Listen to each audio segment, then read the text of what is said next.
तुमने कहानी सुनी कि एक मेंढक सागर से आ गया था और एक कुएं में उतर गया था।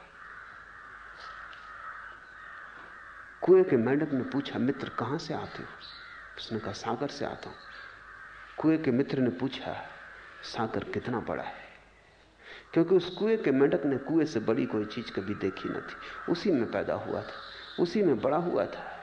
कभी कुएं की दीवालों को पार करके बाहर गया भी न था। दीवालें बड़ी भी थी और पार इससे बड़ा कुछ हो भी सकता है, इसे मानने का कोई कारण भी न था। कभी बाहर से भी कोई मेंढक ना आया था जिसने खबर दी हो। सागर के मेंढक ने कहा, बहुत बड़ा है, लेकिन बहुत से कहीं पता चलता है। कुएं के मेंढक को बहुत बड़े का क्या मतलब? कुएं का मेंढक आधे कुएं में छलांग लगाई उसने और कहा, इतना बड़ा?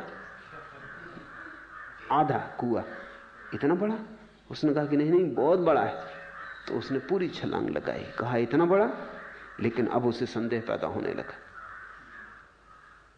सागर के मेंढक ने कहा, भाई बहुत बड़ा है। उसे भरोसा तो नहीं आया, लेकिन फिर भी उसने एक और आखिरी कोशिश की। उसने पूरा चक्कर कुएं का दौड़ के लगाया, कहा इतना बड़ा?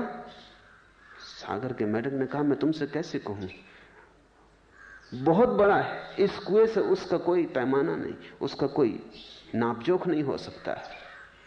तो कुएं के मेंढक ने कहा, झूठ की भी एक सीमा होती, किसी और को धोखा देना।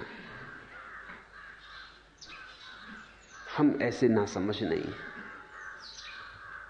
तुम किसको मूढ़ बनाने चले हो? अपनी राह लो। इस कुएं से बड़ी चीज न कभी सुनी गई न देखी गई। अपने मां बाप से, अपने पुरखों से भी मैंने इससे बड़ी चीज की कोई बात नहीं सुनी।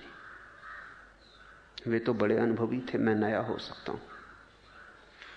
हम दर पीढ़ी इस कुएं में रहे,